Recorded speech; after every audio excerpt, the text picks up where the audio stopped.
आज है women's day, महिला दिवस। देश की तमाम महिलाओं को इस महिला दिवस की ढेर सारी शुभकामनाएं। दोस्तों, अक्सर मैं आप सभी के बीच में आकर बॉलीवुड की फिल्मों के रिव्यू, प्रेडिक्शन, प्रोजेक्ट या फिर उनके बॉक्स ऑफिस कलेक्शन की बात करता हूं। लेकिन आज मैं बात करूंगा बॉलीवुड की एक ऐसी मूवी के बारे में जिसमें हमने देखा था कि नारी शक्ति अगर जिंदाबाद हो जाए तो वो नारी क्या कुछ कर सकती है और वो नारी कितने रूप धारण कर सकती है। Hello and hi, you are watching Bazooka and this is Ayush Tiwari.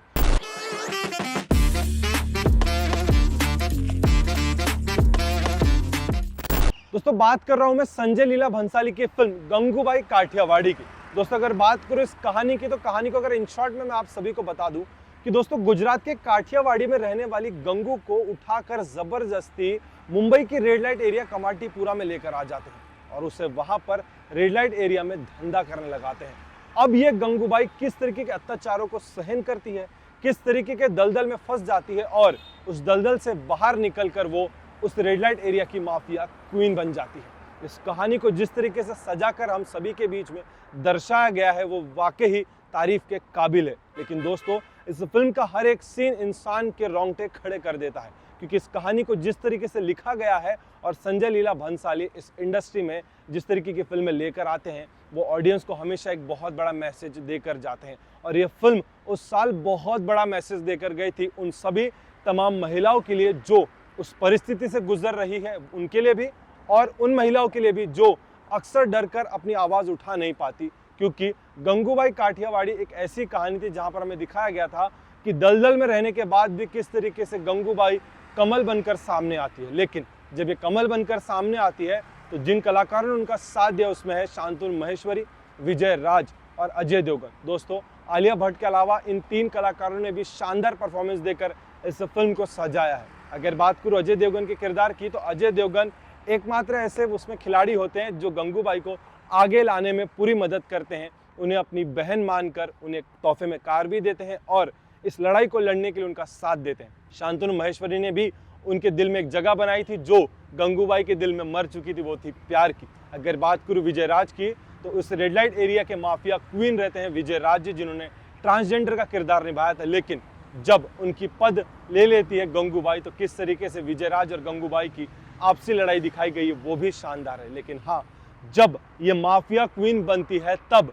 उस अपनी पोजीशन का बिल्कुल सही इस्तेमाल करते हुए गंगूबाई ने वहाँ के वातावरण को पूरी तरीके से बदल कर रख दिया था। क्योंकि जिस तरीके से मैंने कहा था कि आज महिला दिवस और इस फिल्म को लेने का सबसे बड़ा मुद्दा यही था कि एक महिला जब ठान ले तो वो क्या कुछ कर सकती है, सारी परिस्थिति को किस तरीके से मात दे देती है, ये भी इस फिल्म के अंदर में दिखाया था।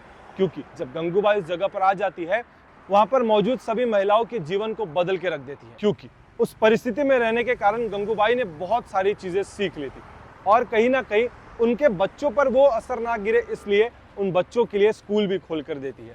और जब प्रिंसिपल से उनकी मुलाकात होती है, जो वहाँ पर उनके जो डायलॉग लिखे गए हैं वो वाकई रोंगटे खड़े कर देते हैं। जहाँ पर जब प्रिंसिपल उनसे पूछते हैं कि आपके बाप का नाम क्या है तो गंगूबाई कहती है, क्यों, माँ का नाम काफ़ी नहीं है? चलो बहन, निकालो वो क्या बोलते हैं उसको, एडमिशन का फॉर्म और लिखो माँ का नाम गंगूबाई काठियावाड़ी।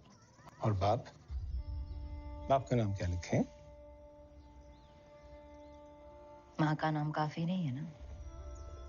उस सीन को जिस तरीके से सजाकर हम सभी के बीच में संजय लीला भंसाली लेकर आए थे वो कहीं ना कहीं बहुत बड़ा मैसेज दे रहे थे। दोस्तों, आज महिला दिवस है और इस फिल्म के रिव्यू के माध्यम से मैं आप सभी के बीच में यही कहना चाहता हूँ कि इस देश की तमाम महिलाएं जो भी अपने जीवन में करती है वो कुछ ना कुछ सफल साबित करके ही दिखाती है। क्योंकि कहीं ना कहीं इस देश में आज भी महिलाओं को आगे बढ़ने का मौका नहीं दिया जाता क्योंकि वो महिला है। लेकिन हमारे देश के कई बड़े बड़े काम जो महिलाओं ने चुटकी में कर दिए वो अच्छे अच्छे पुरुष भी अभी तक नहीं कर पा रहे हैं। लेकिन हाँ, जितना अत्याचार गंगूबाई ने सहन किया, जो अपने ज़िंदगी में सहन किया, उन सभी चीज़ों को मारते वो आगे आती है और माफिया क्वीन बन जाती है। ऐसे ही हमारे देश की तमाम महिलाओं से मैं ये कहना चाहूँगा कि आपके जीवन में चल रही सभी परिस्थिति को भी आप लड़कर सामने आइए और साबित करके दिखाइए कि एक औरत जब रणचंडी का रूप धारण कर ले तो वो क्या कुछ कर सकती है। क्योंकि हम अक्सर कहते हैं कि नारी शक्ति जिंदाबाद, और सच में जब नारी अपनी शक्ति धारण कर लेती है तो इस देश में सब कुछ जिंदाबाद हो जाता है। दोस्तों, आपको ये वीडियो कैसा लगा प्लीज़ हमें कमेंट सेक्शन में ज़रूर बताइएगा और महिला दिवस की फिर से आप सभी को ढेर सारी शुभकामनाएं। Please share, like and subscribe bazooka.